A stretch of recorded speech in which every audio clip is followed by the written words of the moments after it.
Hello, this is Rick from MathX, and this is our fourth installment in this little series in which we try to find all the different ways to compute for the area of a triangle.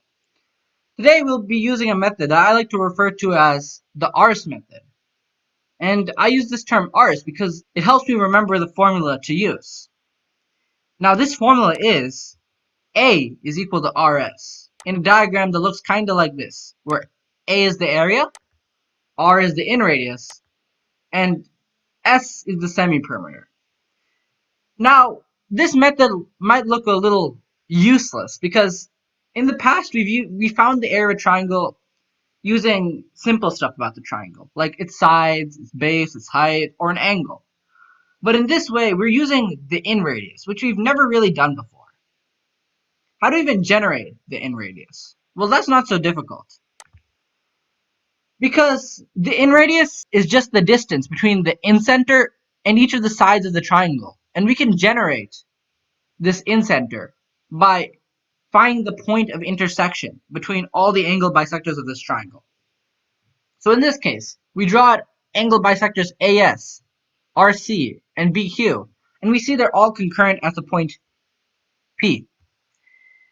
That gives us indication that this point P is the incenter of the triangle. And taking its perpendicular distance from each of the sides would give us the inradius. Using this principle, we can also understand how this formula A equals to RS works. By drawing out all the different angle bisectors in the triangle, we see that they form up 1, 2, 3, 4, 5, 6 different triangles. And because each of these inradiuses is the shortest and perpendicular distance to each of these sides, we also see a clear height and base in each of these triangles. Each of these triangles will have a height of R, as we can see with PQ, PS, and PR. And the bases will consist of the sides of the triangle. Now, remember, the area of a triangle is base times height over 2. So if we want to find the combined area of all these triangles, well, it's going to be the sum of these bases times the height divided by 2. And we know the height is equal to R, the inradius, because it's just the distance between the incenter and each side. The perimeter and the 1/2, well, that's what gives us the semiperimeter, 1/2 of the perimeter. And using these two ideas, we can find the area of a triangle. And this kind of idea is not only consistent for triangles, it actually works for all sorts of polygons. Even though I showed it in a method to find the area of a triangle, this method can be used to find the area of all sorts of shapes. Because the relationship between the inradius and the sides remains the same no matter what shape we use, as I'm about to show you with a square. So here we have a square with S as its side length and R as its inradius. If we use area equals to radius times semiperimeter, well, the area of the square is just S squared. And the semiperimeter of the square is S plus S plus S plus S, which is 4S. But wait, that's the perimeter. So we have to divide that by 2 to get the semiperimeter. So the semiperimeter would give us 2S. And we'd have the inradius left over, which we don't really know. If we divide 2S from both sides, we see that the inradius is just S over 2. And if we draw that in, we see that that makes sense. It seems like the distance between the incenter and each side is just half of each side length. So here we see that this formula, this relationship between the area, radius, and semiperimeter of a figure holds up not only for a triangle, but for a square too. And you can just take my word, that'll work with all other shapes, because when you connect all the angle bisectors, they're just going to form all these triangles, and we can use the principle that we use with the triangles all over again. We also saw how we could use this formula not only to find the area, but maybe even find the inradius of a shape that we didn't know, showing how this formula is even more useful because not only can you find the area of many different shapes, but you can also find the inradius of many different shapes. So let's try applying this formula to a famous problem. The number 25 from the AMC 8 of 2016. Now, in this problem, it states that a semicircle is inscribed within an isosceles triangle with a base of 16 and a height of 15, so that the diameter of the semicircle is contained in the base of the triangle as shown. And it asks, what is the radius of the semicircle? Well, the first thing I want to do here is just do one thing that the problem should have done for us. The problem tells us that the figure has a height of 15, but it doesn't draw a height in for us, so let's just do that first. Next, to attack the problem. Well, the problem with area equals to radius times semiperimeter, or ars, is that it only works when you have a full circle, a full incircle. It doesn't work when you have a full, inscribed semicircle. We need a full inscribed circle. And we can do that by just flipping over this triangle over this bottom side. Doing so, we get this rhombus-like shape. And so this is where we can start using the formula area equals radius times semiperimeter.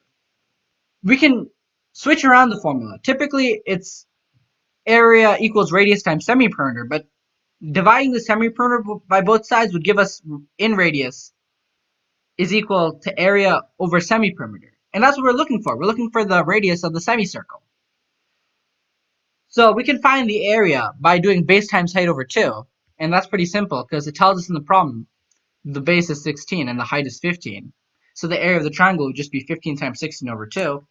But wait, we're not trying to find the area of the triangle. Area equals radius times semiperimeter only works when we take the area of the whole shape and we divide it by the semiperimeter of the whole shape. We have to take everything with respect to the whole shape because the figure we're going to use Arson is a rhombus, not a triangle. So whereas the formula would be 15 times 16 over 2 with the triangle, since the rhombus is just twice the triangle, it's just 15 times 16.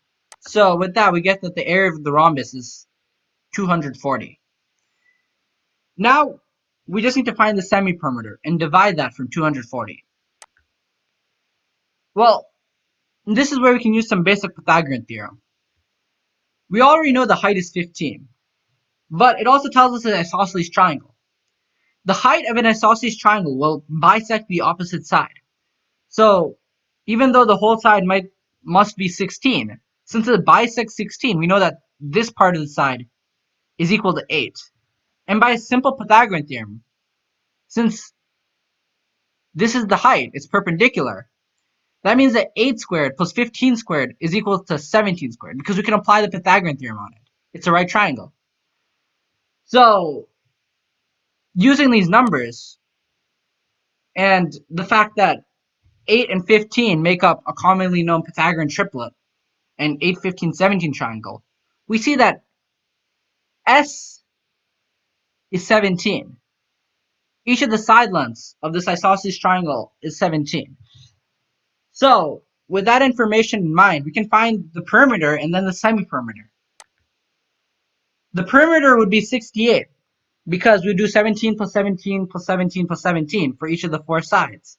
But then if we divide that by 2, we're going to get 2s. The semiperimeter is equal to 34. So we can compute for the inradius by doing 240 over 34, which eventually gets simplified down to 120 over 17, which is our answer choice B. Now, we've just solved a number 25 on an AMC test from 2016, just using this simple formula. Area equals radius times semiperimeter. This formula was not used to find the area of a triangle, but actually its radius. And it served its job really well. This 3-variable formula actually helped you solve an AMC 8 finale, which is quite impressive. And just knowing this formula and being able to use some basic applications of it will help you a long way. As I've shown you, not only can it help you find the area and inradius of a triangle, but it works for all figures. So if you really want to succeed on the AMC tests, this formula will be crucial to know. Anyways, this was the great thing about the ARS formula. But next time, for more information, join us in on a method to find the area of a triangle using its circumradius. While it might not be as useful as using the inradius, this method can still help you out on a lot of higher level tests that this method may not be able to help you with. So tune in next time to learn how to use the circumradius to find the area of a triangle.